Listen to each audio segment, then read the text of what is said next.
Bueno, el día de hoy, primero, buenos días. El día de hoy, pues es un día para recordar, 10 de junio, no se olvida, son 50 años de la represión del 10 de junio de 1971. Eran los tiempos del autoritarismo, cuando se formaban grupos para reprimir a opositores. Acababa de pasar la represión del 68, estaba aplicándose lo que se conoce como la guerra sucia. Existía en ese entonces una policía secreta, la Policía Federal de Seguridad, que actuaba de manera ilegal y era un brazo represor del Estado. Muchos jóvenes fueron reprimidos, desaparecidos en esos tiempos, y todavía sus familiares los están buscando, desde luego los extrañan, les lloran, y nosotros queremos enviarle un abrazo a todos los familiares de las víctimas de la represión en este día 10 de junio, a 50 años del halconazo y de la represión. Ofrecer en mi carácter de representante del Estado mexicano una sincera disculpa, un sincero perdón y el compromiso, sobre todo, de la no repetición, de que nunca más se reprima a quienes protestan, a quienes luchan por las transformaciones, por los cambios, a quienes no están de acuerdo con el gobierno y deben de contar con todas las garantías para ejercer sus libertades. Entonces, eso es lo que podemos decir hoy, 10 de junio. Y abrimos para preguntas y respuestas. Ahí lista. Aquí la tengo. Diana Benítez, del Financiero. Buenos días, presidente, ¿cómo está? Mi primera pregunta sería si para estos próximos días estaría perfilando otros cambios en el gabinete. Se ha mencionado que en la Secretaría de la Función Pública. ¿Habría un cambio en esta secretaría o en alguna otra? Estamos viendo. El cambio de ayer fue muy importante porque se mantiene la armonía. El secretario de Hacienda va a ser propuesto para gobernador del Banco de México.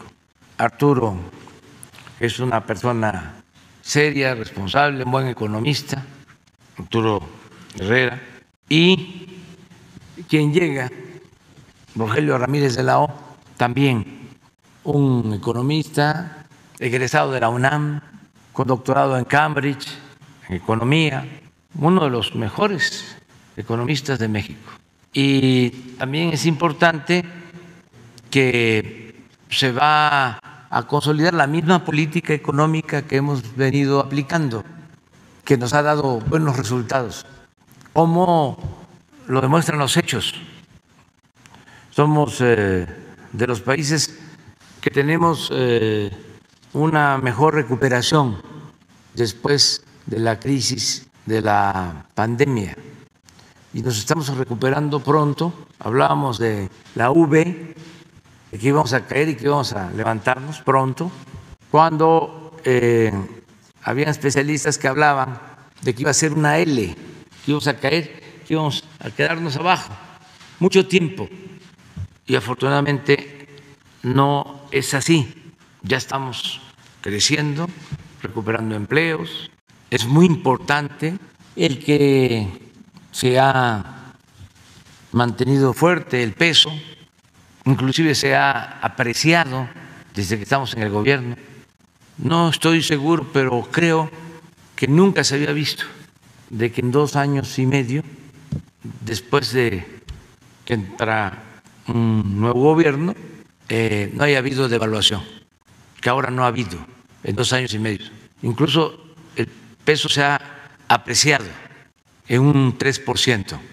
Si tengo bien las cuentas. A ver si tienen esa lámina. La de, no sé si de diferentes gobiernos, pero la de el valor del peso con relación al dólar. Algo que también es importante, aunque tiene que ver con las finanzas y con las corporaciones, es que aún con la pandemia, la bolsa de valores ha crecido. Se ha mantenido relativamente estable la inflación. Este es ayer, pero es desde el inicio del gobierno. Miren, no solo no ha habido devaluación, sino se ha apreciado el peso con relación al dólar, algo que no ha sucedido en otros países. A ver si no está la gráfica de la bolsa, del índice. Y también, por el lado de los ingresos, estamos arriba de lo presupuestado, de lo que consideramos íbamos a recaudar este año. A ver si tienen también esa lámina de cómo va la recaudación, que es importante. Y lo que nos ha ayudado muchísimo son las remesas. Es la fuente principal de financiamiento para millones de mexicanos.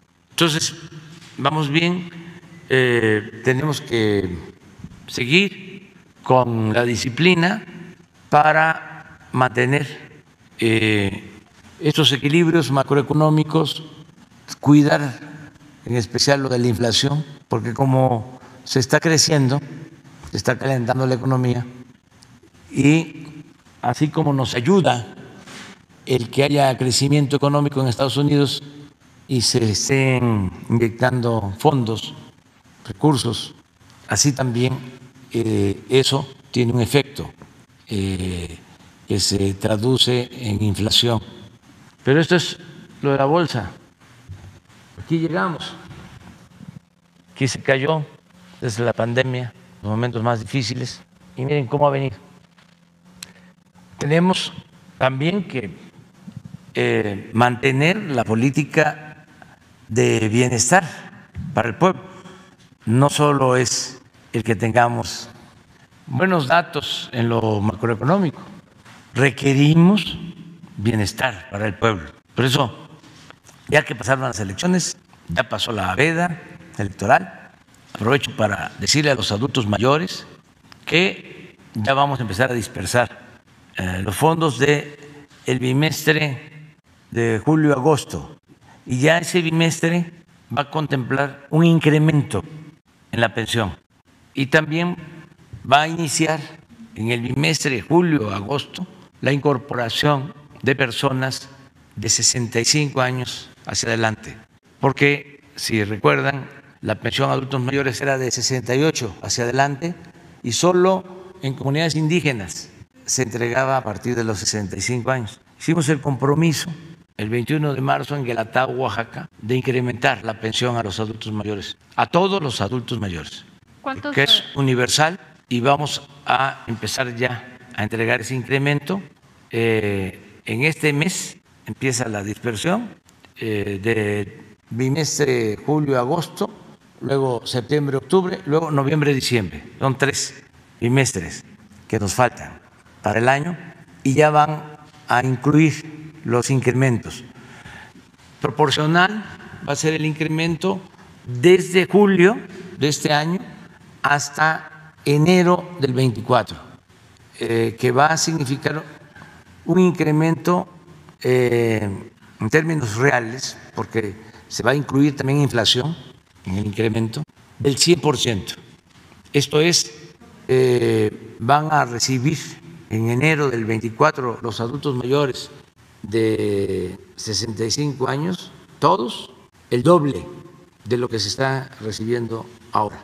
Esto nos va a significar ampliar el presupuesto de 126,000 millones a 320,000 millones de pesos para el 2024. No tenemos problemas, afortunadamente, porque es buena la recaudación. Muchas gracias a todos los que contribuyen y no tenemos problemas porque no hay corrupción, porque nadie se roba el dinero, como era antes. Entonces, y además, ahora el presupuesto, como lo escribí ayer, cuando di a conocer los cambios, el destino del presupuesto público es el de ayudar de manera preferente a los pobres, por el bien de todos, primero los pobres. Entonces, ¿ese cambio en Hacienda sería el único que estaría contemplando dentro de su gabinete, presidente? Vamos a analizarlo, va a haber tiempo, poco a poco. Vamos a ir viendo cómo se sigue llevando a cabo la reforma administrativa, porque tenemos que ir ajustando, acoplando cada vez más el gobierno a la nueva realidad y a las nuevas políticas. Antes, decía yo, el presupuesto se quedaba en el gobierno o se destinaba para sobornos, para tener clientelas políticas, para la publicidad del gobierno, para que hablaran bien del gobierno. Ahora el presupuesto se destina a atender las necesidades fundamentales de la gente. Antes el gobierno estaba ensimismado, nada más se veía hacia adentro. Ahora el gobierno es un instrumento al servicio de la sociedad, al servicio del pueblo. Y el presupuesto va destinado fundamentalmente a los más necesitados. Es de abajo hacia arriba.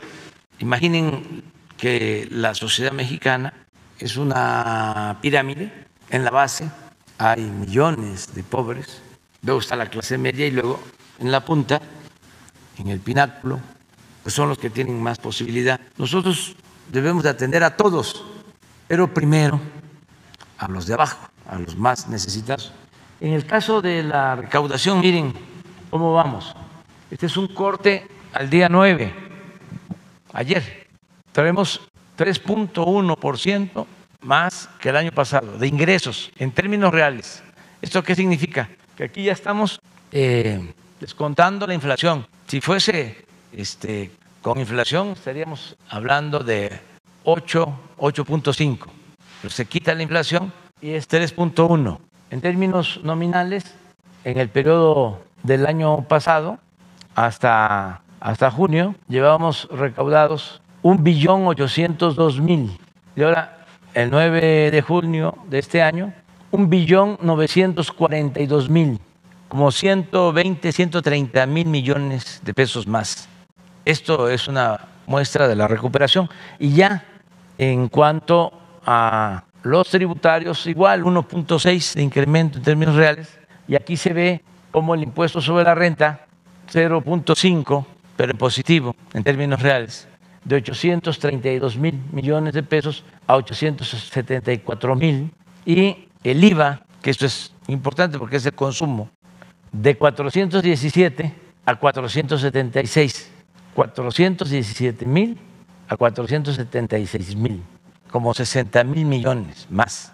Aquí aprovecho para aclarar, no sé si es una persona que fue director de el Reforma, Lázaro Ríos.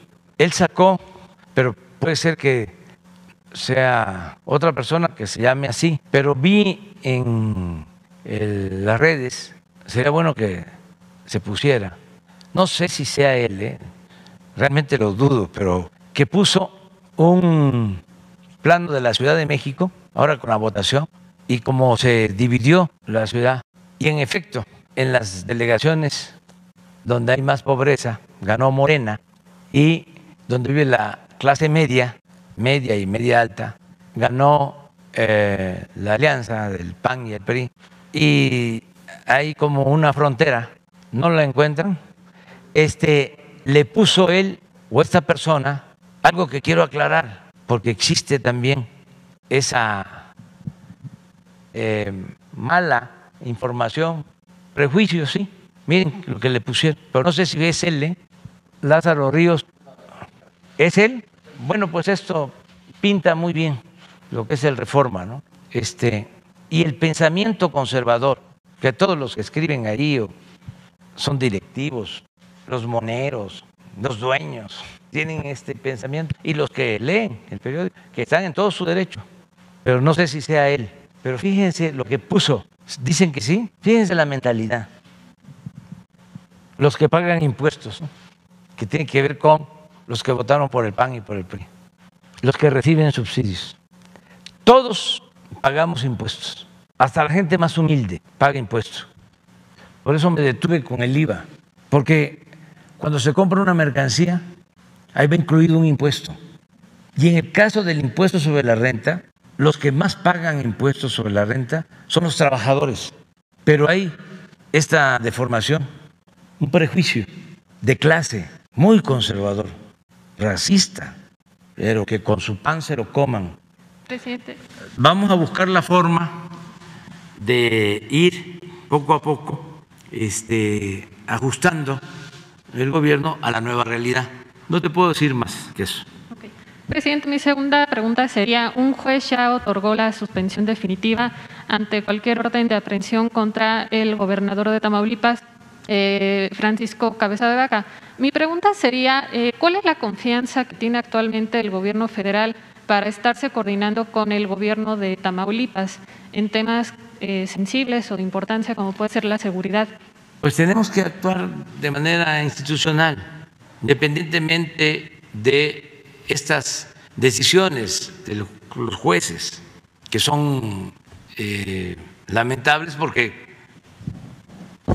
no es posible que el Poder Legislativo decida que procede el desafuero y que debe de llevarse a cabo la investigación en contra del gobernador de Tamaulipas, que las autoridades competentes hagan su trabajo y de repente el juez ampara. Es su derecho también, pero que esto es muy común. Se ampara a Juan Pueblo, se le protege.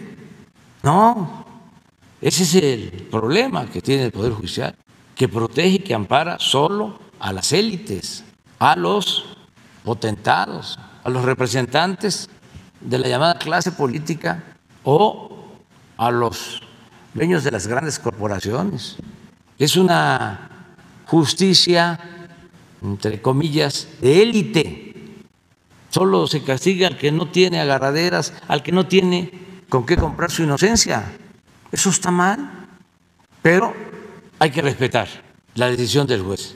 Hay que respetarla porque queremos vivir en un auténtico Estado de Derecho, no en un estado de chueco o de cohecho. Por eso se respeta la decisión, debe de respetarse, pero no debe de pasar desapercibida. Tenemos que denunciarlo, que hacerlo público, porque antes ni siquiera eso. Están ahora ordenando un juez que se le dé libertad a una persona acusada de delincuencia organizada. Y lo mismo, 24 horas para que quede en libertad. Y es una persona que tiene fama, no quiere decir que sea culpable, en el mundo de la delincuencia. Entonces, ojalá y todo esto se vaya resolviendo. Estoy firmando el día de hoy una carta al presidente de la Suprema Corte de Justicia, con todo respeto, para que se atienda el caso de presos que llevan hasta 20 años sin sentencia. Entonces tenemos que ir buscando poco a poco, ¿no?, que se mejore nuestra convivencia, que se purifique la vida pública, porque eso es la transformación, aunque no logremos todo. Ahora que se obtuvo la mayoría simple en la Cámara, dicen nuestros adversarios, pero no obtuvieron la mayoría calificada, y entonces ya no van a haber reformas constitucionales, o ya no va a presentar el titular del Ejecutivo, el presidente, iniciativas para reformas constitucionales. Si son necesarias, las voy a presentar, aun cuando no pasen o las rechacen, porque si son necesarias para el país, las voy a presentar. Por ejemplo, tenemos que resolver el problema de la falta de apoyo a la Comisión Federal de Electricidad, porque con la reforma energética se apostó a destruir a la Comisión Federal de Electricidad, y tenemos que cuidar que no nos falte la luz, pero también que no aumente el precio de la luz, y para eso se requiere una reforma constitucional, porque le dieron preferencia con la reforma energética a los particulares. Ya lo hemos hablado aquí, paga menos una corporación empresarial, financiera, comercial, que lo que paga proporcionalmente un usuario, una familia de clase popular o de clase media, porque el gobierno estaba al servicio de las minorías y de los traficantes de influencia, y también de corruptos. Entonces, eso lo tenemos que resolver, porque si siguen haciendo a un lado a la Comisión Federal de Electricidad, si no le permiten que la energía que producen sus plantas suban a la línea, a la red de transmisión, si no hay lo que llaman despacho, porque tienen que subir primero la energía que producen las plantas de Iberdrola o las particulares, porque hicieron las reformas para entregarles a ellos el mercado de la industria eléctrica en contra de los intereses del pueblo y de la nación. ¿Cómo me voy a quedar callado? ¿Cómo me voy a cruzar de brazo? ¿Cómo no voy a presentar una iniciativa para que primero sea el pueblo, primero el interés general? No puede haber interés personal o de grupo, por legítimo que sea, por encima del interés del pueblo y de la nación. Entonces voy a mandar la iniciativa, y no va a haber, que espero que sí, mayoría calificada. ¿Quiénes asumen la responsabilidad? Pues los legisladores, que van a rechazar la iniciativa en el caso que sucediera así. Entonces queda de manifiesto de que no son representantes populares, aunque se hagan llamar representantes populares, son representantes de grupos de intereses creados. Pero es interesante presentar la iniciativa, que se dé el debate, que el pueblo se entere. Yo tengo el compromiso de que no va a aumentar el precio de la luz en todo el sexenio, pero necesito pues que la Comisión Federal de Electricidad se fortalezca, y que para eso no tengan que enfrentar una competencia desleal, porque se le da preferencia a las empresas particulares, sobre todo a las extranjeras. Fíjense cuánta influencia tenían las empresas extranjeras que se llevaban a trabajar a los altos funcionarios públicos, a sus empresas. La secretaria de Energía de un gobierno a trabajar a Iberdrola, el expresidente Calderón a trabajar al Consejo de Administración de Iberdrola. Eran los que mandaban. ¿Y esa reforma la presentaría apenas inicie la próxima legislatura? En su momento, pero sería una irresponsabilidad de mi parte no hacerlo. Nada más nosotros llegamos para transformar, y la gente nos apoyó para llevar a cabo una profunda reforma y acabar con la corrupción y poner por delante el interés general, el interés del pueblo. Para eso nos apoyó la gente, para separar el poder político del poder económico, y que el gobierno representara a todos, no a un grupo, no a una facción, no a una élite, y que se le diera preferencia a la gente humilde, a la gente pobre. Por el bien de todos, primero los pobres, fue un lema de campaña de hace 17 años. No me lo saqué de la manga ahora que llegamos al gobierno. 17 años, que no les gustaba porque no alcanzan a entender la importancia de la frase, es por el bien de todos, primero los pobres. ¿Cuál es la función principal de un gobierno, sobre todo en un país con tanta desigualdad? Pues es apoyar a quien más lo necesita. Y esto es justicia, es humanismo, pero también es seguridad para todos, porque entre más pobreza hay, se producen más resentimientos. No olvidemos, la paz, la tranquilidad son frutos de la justicia. Entonces, esto no lo entienden los conservadores. Por eso un partido del Supremo Poder Conservador votó en contra del aumento en las pensiones a los adultos mayores, no en el aumento a las pensiones a los adultos mayores, en contra de las pensiones. Pero eso sucedió hace 6 meses. En contra de las becas para los estudiantes de familias humildes, y en contra de las becas para niñas y niños con discapacidad, y en contra, les molesta que la atención médica y los medicamentos sean gratuitos. A todo eso le llaman populismo, paternalismo, y han adoctrinado con el apoyo de los medios de información a mucha gente. Mucha gente piensa que eso es malo, aunque vayan a la iglesia y se digan cristianos. Finalmente, presidente, justo lo que mencionaba en días pasados, que para obtener esta mayoría calificada perfilaría pues hacer acuerdos con el PRI. El líder del PRI responde pues que no será este partido el que rompa el bloque opositor. No y la hay prista, ningún pues, problema. que no son Judas. Es que yo hice el planteamiento de que faltaban muy pocos legisladores para tener mayoría calificada y llevar a cabo las reformas constitucionales.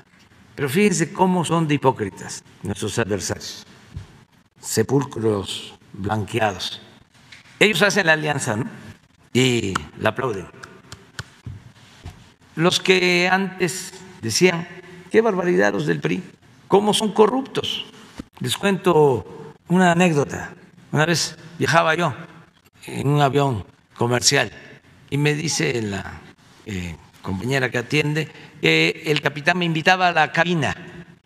Yo ya regresaba cansado de la gira, todavía en aquellos años, y acepté de ir a la cabina. El capitán, piloto y el copiloto. Entonces empieza la plática y el piloto empieza a decir, licenciado, yo estoy en contra de la corrupción y creo que los del PRI son muy corruptos, muy corruptos. Entonces, como ya conozco, ¿no?, es un perfil, pues ya sé que es un simpatizante del PAN. O sea, se identifican, ¿no?, con bastante claridad, evidencia. Entonces me quedé callado y seguía. Yo a lo mejor votaría por otros, como diciendo, a lo mejor votaría por ustedes, pero por el PRI nunca.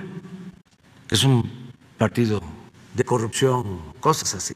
Ya íbamos llegando y yo le iba preguntando cosas, ¿no?, de la aviación, pero él estaba con el tema. Ya cuando estábamos por bajar, le dije, mira, vamos a llegar al aeropuerto, y construyeron un anexo, otra terminal. En ese entonces, 11,000 millones de pesos. Digo, ¿y sabes qué? Hubo corrupción en la construcción y no fueron del PRI, fueron del partido que está en el gobierno. Y ya, le digo, lo que pasa, bueno, y seguía él, le digo, mira, lo que pasa es que tú lees el Reforma, hasta les dije que articulista, escuchas a este conductor de la radio, de la televisión, porque así es. ¿Y qué quieres que yo haga? Síguele, ahí la llevas. Sí, pero a ver, explíqueme, tráteme de convencer. No, hermanito, está muy difícil que yo te convenza. Síguele, ahí la llevas. Sigue tu camino.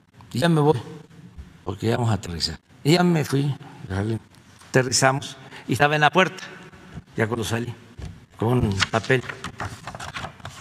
Oiga, fíjese que mi papá simpatiza mucho con usted. ¿Le puede poner un autógrafo? Sí, ya le entregué. Tu papá es un hombre inteligente. Adiós, adiós. viene esto pues al caso de que hay mucha manipulación en los medios y también se piensa, que es parte del prototipo, de que el que tiene más nivel educativo es el menos ignorante, y no necesariamente. Muchas veces la gente humilde, un campesino, un obrero, la gente del pueblo, tiene muy claro todo y una mentalidad más fresca, con menos prejuicios, no como el gran administrador de este periódico, gran periodista. No, no, no, no, no. Entonces, se tiene que ir poco a poco combatiendo el clasismo y el racismo, pero no es fácil, sobre todo en sectores de clase media. Hay que seguir informando, orientando, concientizando, pero ya lo dije y lo repito, por justicia, por humanismo, por seguridad, por todo, debemos de dedicar tiempo, recursos, nuestra atención a la gente humilde, a la gente pobre. No dejar, ¿no?, de atender a todos y ser respetuoso con todos, pero entender de que es bueno para todos. ¿En qué se ayudan los de mero arriba si les va bien a los de abajo? Porque ayer lo comentaba, el proyecto de los neoliberales es apoyar arriba porque suponen que si llueve fuerte arriba gotea abajo, como si la riqueza fuese contagiosa, permeable. El proyecto nuestro no es así, es apoyar abajo, de abajo hacia arriba. Entonces, a lo mejor no vamos a poder llegar a todos, vamos a llegar de la base hasta la clase media baja o media media, pero ¿cómo se ayuda si atendemos bien a los de abajo? ¿Cómo se ayuda a la clase media media? ¿Cómo se ayuda a la clase media alta? ¿Cómo se ayudan los empresarios más fuertes? Bueno, se ayudan porque si la mayoría de la gente tiene ingresos, consume. Hay una parte que ojalá y la pusieras del plan liberal de los Flores Magón, donde habla de la importancia que tiene que el pobre que apenas tiene como a jugar un petate tenga para adquirir bienes. Entonces eso reactiva la industria, el comercio, es fortalecer el mercado interno, como se le llama ahora. ¿En qué otra cosa se ayuda el de arriba y le va bien al de abajo? En que pueda andar por la calle con libertad, que no lo van a asaltar, que no lo van a secuestrar, porque en una sociedad mejor, y eso significa una sociedad más justa, hay más seguridad. ¿En qué otra cosa le ayuda que le vaya bien a los de abajo y que haya un gobierno honesto? Bueno, en que no van a aumentar los impuestos, en que no va a aumentar el precio de las gasolinas, de la luz. ¿En qué otra cosa le ayuda?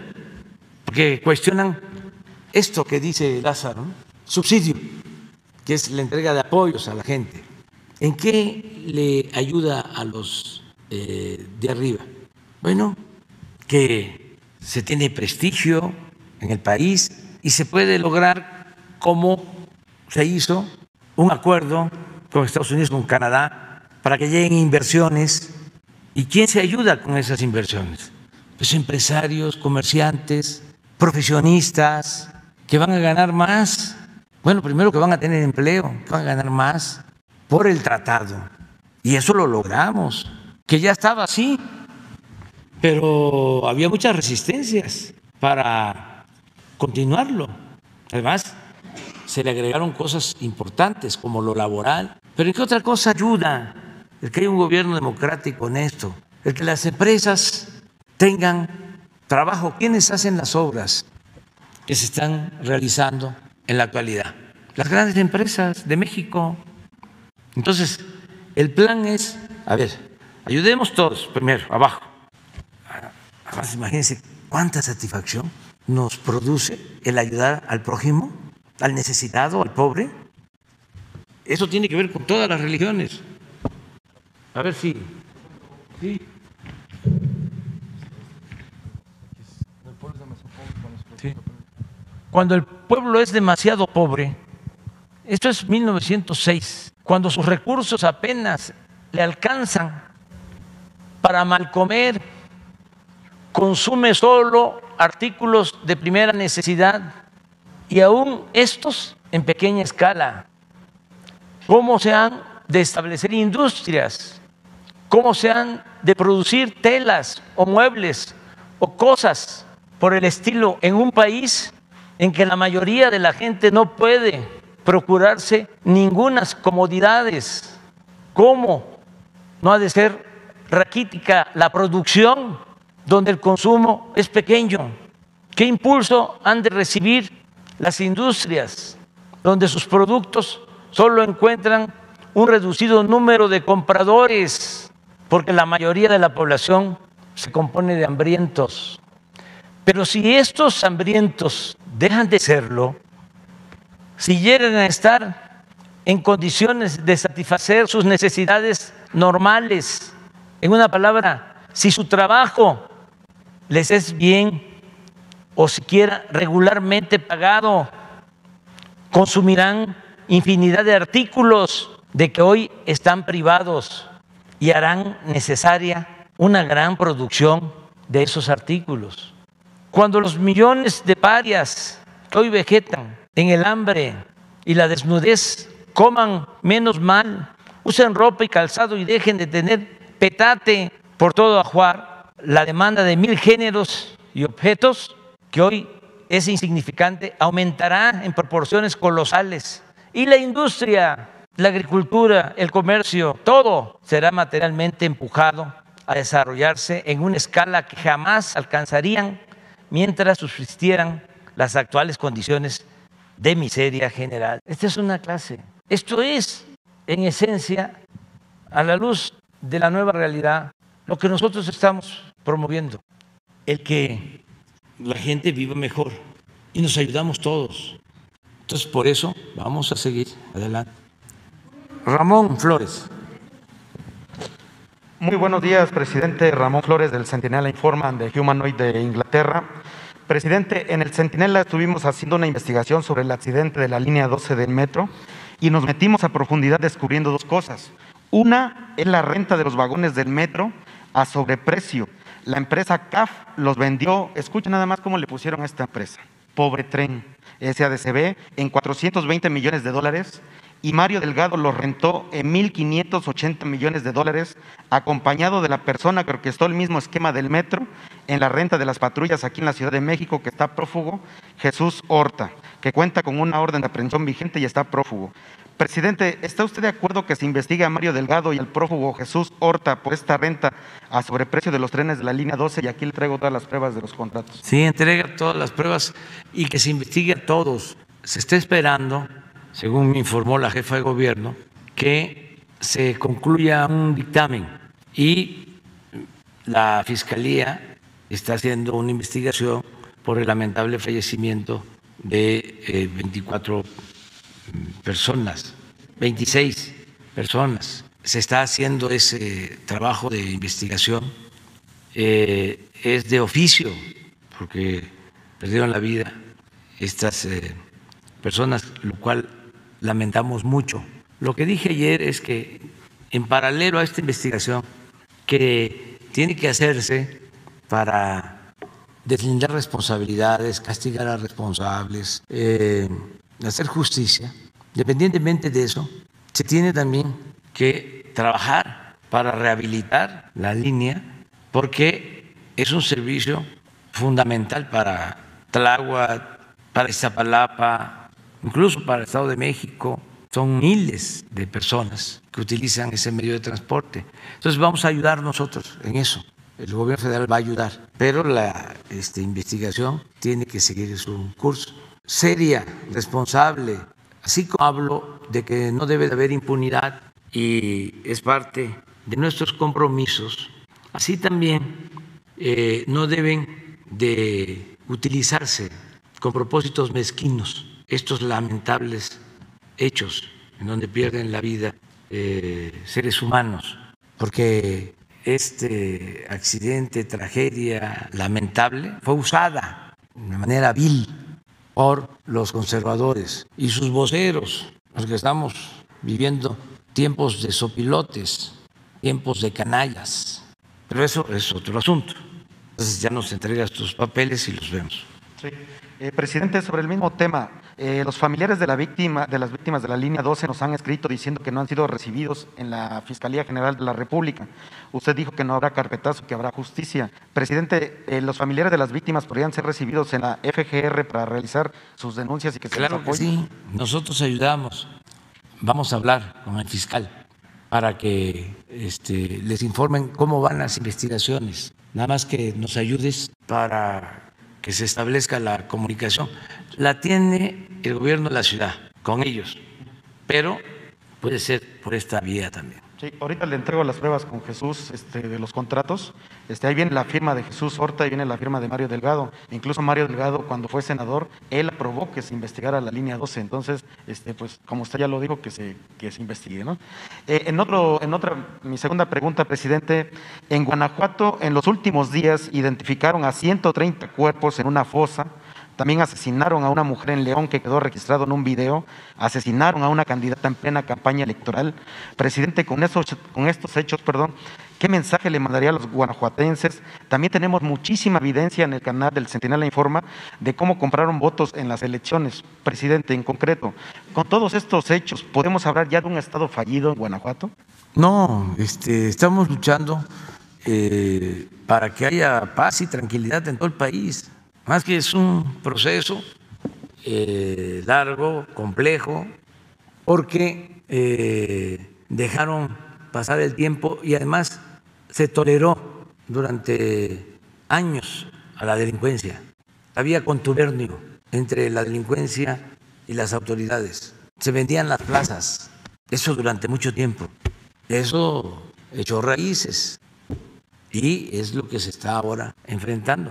Por eso esta situación aparentemente contradictoria es como una paradoja. Guanajuato es de los estados con más crecimiento económico, con más empleo, con más desarrollo empresarial, pero se abandonó el desarrollo social. Con el modelo privatizador que se aplicó a fondo, se dejó de impulsar la educación pública. Todo era de paga y sigue siendo. Entonces, hubo crecimiento económico, pero sin bienestar. Hubo progreso, pero sin justicia.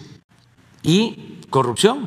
Entonces ahora es de los estados con más violencia, con más homicidios. Siempre está. Pongan ayer. Sí, la gráfica. ¿Cómo estuvo? ¿Cuántos fallecieron? 80. Está, segundo lugar. 8 homicidios. Estado de México, Guanajuato, Michoacán. 10 estados sin homicidios. Pero es lo mismo. Guanajuato representa alrededor del 15% de los homicidios del país. Pero no nos vamos a dar por vencidos. Se está trabajando para que haya más seguridad, más tranquilidad y que no haya contubernio. En concreto, ya para concluir mi posicionamiento, presidente, ¿está preocupado los habitantes de Guanajuato porque se ha estado rumore y rumore la presunta liberación de uno de los líderes delincuenciales de ese estado, que se llama José Antonio Yepes Ortiz, alias El Marro? ¿Qué mensaje le mandaría sobre ese tema? Porque ellos están muy preocupados porque dicen que si regresa ese personaje ahí, pues si ya les incendió una vez el estado. Pues, es un asunto de los jueces. Ok, gracias. ¿Y del Poder Judicial? Sí, no, este es otro. No, fíjese, en un mes, el Güero Palma, yo no estoy prejuzgando, nada más describo hechos. Recuerdo que fue el día 1 de mayo, que era un sábado. Ordena un juez, día festivo o día inhábil o fecha histórica, 1 de mayo, en la madrugada, que se le libere y dan de plazo 24 horas. Se investiga, se pide la ampliación del plazo para investigar, para ver si no hay otros delitos, y la Fiscalía hace estas gestiones y otro juez amplía el plazo para que se vea si no hay otros delitos. Luego viene esto, pero estoy hablando de casos sonados, vamos a decir, de famosos, porque es diario. ¿Qué no pueden, en vez de 24 horas, dar 72 horas? ¿Qué no pueden decidir de que no lo van a hacer el sábado, que no va a ser un sabadazo, que no lo van a hacer el domingo, que lo tienen que hacer un día hábil. Bueno, viene lo de este señor de Guanajuato, donde lo absuelven del delito de daños a servidores públicos. Imagínense la situación de policías, de soldados, de marinos, de mucha gente que también, por cumplir su deber, pierde la vida. Y de repente el juez dice, queda absuelto. 2. Eso fue ya a mediados de junio, de mayo. Y anoche o ayer, otro, así. Señor que se llama, a ver si no tiene Rosa Isela, que nos pase el nombre, que está en una cárcel de Durango. A lo mejor ustedes han escuchado hablar. Entonces, no es decir, se niega el mandato del juez, vámonos despacio, viendo si no hay otras cosas, porque si no, imagínense cómo queda el Estado mexicano. ¿Qué hicieron en el gobierno pasado cuando el señor Caro Quintero lo liberan? Viene la protesta de Estados Unidos, el cuestionamiento, y luego modifican la resolución, pero ya el señor Caro Quintero estaba fuera. Revocan la decisión, pero ya el señor estaba fuera. Entonces, ¿cómo queda el país? ¿Cómo queda el Estado mexicano, sus instituciones? Y de aquí que expliquemos de que son los jueces. No, ya nos lincharon políticamente a nosotros. Ustedes saben de que cuando lo del Güero Palma, yo me informo, me dan a conocer el asunto y digo, espérense. Y Riva Palacio, este periodista del grupo conservador, que fue de Notimex, creo de la época de Salinas, ya tenía hecho su artículo y no había salido el Güero Palma, pero él ya tenía la información de que iba a salir y en su artículo que publica ya está echándome la culpa y ya me está asociando al señor Palma, que tengo yo vinculación con él. Adrián Alonso Guerrero. ¿Cómo? El 8. Adrián. ¿Y dónde está detenido? Durango. ¿Ese es? ¿Mande? No, pero eso ya ustedes van a... Ya nada más. El informe es que ¿por qué se actúa así? O no nos metemos con el Poder Judicial. No hacemos nada. Todos los ciudadanos tenemos la obligación de denunciar, de dar a conocer lo que consideramos no es bueno para el país. Adriana Pacheco. Buenos días, señor presidente. Adriana Pacheco de la Hoguera. Bien, retomando el caso del gobernador tamaulipeco, presidente, ahora sí que a partir de que Morena tendrá mayoría en el Congreso de Tamaulipas, ¿es posible o usted considera que puede tomar un nuevo rumbo el caso de Cabeza de Vaca? Sería la primera pregunta. No me quiero meter en eso porque tiene que ver con lo electoral y es un asunto judicial que resuelvan los jueces y que resuelva la Fiscalía. Y en este caso, la Suprema Corte de Justicia, porque ellos emitieron una resolución no clara, ambigua, sobre si tenía fuero o no. Y ahora entiendo, se está reestudiando o se está analizando de nuevo el caso en la Suprema Corte de Justicia. Vamos a esperar a ver qué resulta. Presidente, además de la campaña de desprestigio y desinformación señalada por usted, ¿qué tanto pesó en los resultados electorales de Morena el fuego amigo que hubo, la descalificación entre integrantes del partido y el hecho de que se desconocieron encuestas y resultados en la definición de candidatos, principalmente en la Ciudad de México? Seguramente eso también afectó, pero lo principal fue el que se agruparon todos los adversarios que no quieren la transformación porque no quieren perder privilegios, traficantes de influencia, políticos corruptos, dueños de medios de comunicación, periodistas vendidos o alquilados, intelectuales orgánicos, todos. Si les he estado repitiendo, parezco disco rayado, del comportamiento de las estaciones de radio, de sus noticieros, de que va uno en el automóvil, en el carro, uno escuchando a un comentarista y todo es en contra. Y le cambia a uno y es lo mismo. Creo que no hay un solo programa de radio que no ataque al gobierno. Uno, aquí. ¿Y cuántos programas de radio deben de haber? Pues como unos 100. Puede ser que haya uno o dos, pero esto de los de las redes sociales. Pero de los medios convencionales, no todo el Loret de Mola, López Dóriga, Ciro Gómez Leiva, etcétera, etcétera, etcétera, etcétera, un largo etcétera. Entonces, fue un bombardeo tremendo. Es que eso ya lo padecí en el 2006, la guerra sucia, y es fascistoide, es de Goebbels, según su máxima de que una mentira que se repite muchas veces puede convertirse en verdad. Entonces, imagínense,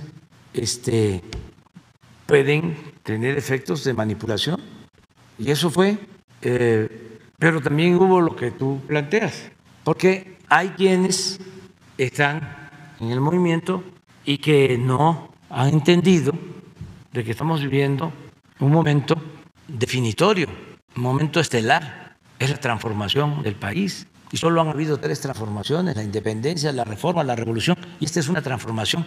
Y ellos siguen viendo sus intereses personales, los intereses de grupo, no alcanzan a ver más lejos, no alcanzan a entender que el poder no tiene sentido si no tiene como propósito la justicia. El poder solo tiene sentido y se convierte en virtud cuando se pone al servicio de los demás. Todo lo otro es politiquería, es fantochería, prepotencia, ambición, individualismo. Entonces, sí, existe eso, de que piensan que es lo mismo, que es el quítate tú porque quiero yo. Se les olvida de que estamos viviendo un momento histórico de transformación y son tan irresponsables e inconscientes que por su ambición personal son capaces de apoyar a los conservadores corruptos. Es que no me quiero meter tanto, pero votaron por cada personaje impresentable, pero somos libres, y que sigan su camino. Presidente, ya como último punto, bueno, ante el casi nulo regreso a clases presenciales en la Ciudad de México, así como en otras entidades, debido también en parte a la resistencia de la Coordinadora Nacional de los Trabajadores de la Educación, ¿qué hará el gobierno para evitar que se profundice esta brecha entre la educación pública y la privada, presidente? Pues vamos a seguir insistiendo de que es importante el reinicio a clases presenciales. Yo respeto a quienes opinan distinto, eso es también importante de la democracia, que no todos podemos pensar igual, no debemos pensar igual. Yo sí pienso, sostengo que es muy importante el regreso a clases presenciales. Sin embargo, no puede ser obligatorio, nada por la fuerza. Lo tienen que resolver los padres, madres de familia, los maestros, los directivos de las escuelas públicas y privadas. Ya hay una postura del gobierno, es clara, ya se puede regresar a clases. En donde hay semáforo verde, en donde se apliquen medidas de sanidad, en donde se esté pendiente por si existe un contagio, se aísle, incluso se detengan las clases. Ya nosotros hemos dado a conocer que es posible, ¿no? Pero no podemos obligar. Tengo entendido de que hay escuelas en donde están haciendo consultas. En algunas los padres deciden que sí, no al 100%, no conozco casos del 100%. Y en otras que no, tampoco al 100% no, pero sí mayoritariamente dicen no. Madres y padres de familia, y eso se tiene que respetar, pero no es porque la coordinadora de maestros no acepte, no, es un proceso más amplio y son los padres y las madres, los directivos de las escuelas, los que están participando, y es bueno eso. Entonces no hay que desesperarnos, yo espero que poco a poco sean más y más y más las escuelas hasta regresar a la normalidad completa. Es un proceso. Muy bien, pues ya llegó la hora. Mañana. No, mañana. ¿Usted, tú también querías? 2, porque hay quienes, tú 3, tú 4 y 5, 6, 7. Hasta ahí porque no. Voy a desayunar con la jefa de gobierno de la Ciudad de México para tratar muchos casos, muchos asuntos. Siempre tenemos relación. Todos los lunes la jefa de gobierno participa en las reuniones de seguridad de 6 a 7 de la mañana. Ayer también estuvo con nosotros en una reunión porque estamos viendo todo lo que es el transporte de la zona metropolitana. Estuvo el gobernador del Estado de México, estuvo la jefa de gobierno. O sea, hay comunicación constante. Muy bien, muchas gracias.